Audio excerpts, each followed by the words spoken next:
कर्नाटक के गुलबर्गा से एक बहुत ही हैरान कुन वाक़या सामने आया कि एक इमाम साहब को, एक इमाम मस्जिद को पुलिस ने गिरफ़्तार कर लिया। वो इमाम साहब बड़ी सादा तबीयत के मालिक थे, बड़े शरीफ मिजाज के मालिक थे, बड़ी सीधी सादा वो ज़िंदगी गुजारते थे। पुलिस ने उन्हें गिरफ़्तार कर लिया। सुबह के वक्त वो इमाम साहब बच्चों को कुरान मजीद पढ़ाते थे, तजवीद पढ़ाते थे। बच्चों के साथ में भी बड़े अच्छे अंदाज से वो पेश आते थे, बड़ी मोहब्बत के साथ में बच्चों को वो पढ़ाया करते थे।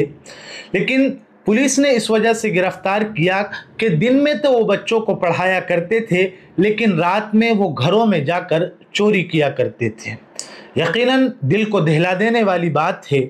जब इमाम साहब से पूछा गया, कारी साहब से पूछा गया कि आप चोरी के रास्ते पर क्यों चल पड़े, तो वह इमाम साहब कहने लगे कि मामूली सी तनख्वाह मुझे मस्जिद से दी जाती थी, मेरा पूरा घर फाका कशी की ज़िंदगी गुजार रहा था, कर्ज़ों पे कर्ज़े होते जा रहे थे, मेरी इज़्ज़त दाव पर लगी हुई थी। मजबूरन और बहुत ज़्यादा मजबूर होकर मैंने ये जुर्म का रास्ता इख्तियार कर लिया। अल्लाह अकबर, कितनी अफसोस की बात है, कितनी अफसोस की बात है।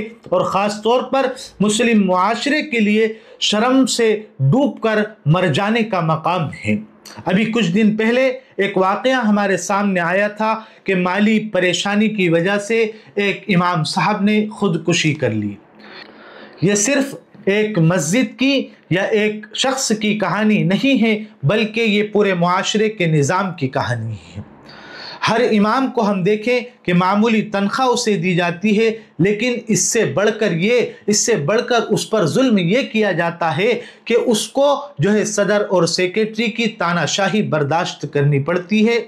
उस पर जो जुल्म व जबर सदर और सेक्रेटरी की तरफ से किया जाता है वो नाकाबिल बर्दाश्त होता है। एक तरफ तो मामूली सी तनख्वाह, दूसरी तरफ ये जुल्म। बेचारा इमाम, बेचारा आलिम, बेचारा हाफिज, बेचारा कारी करे तो क्या करे।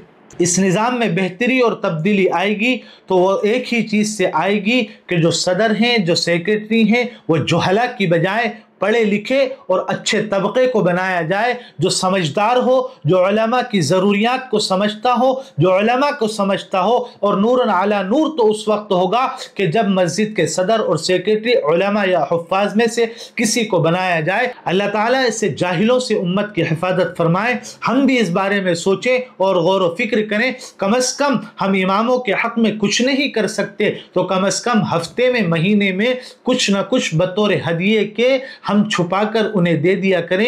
ये भी हमारी तरफ से उनके हक़ में बड़ी मुआवनत साबित होगी।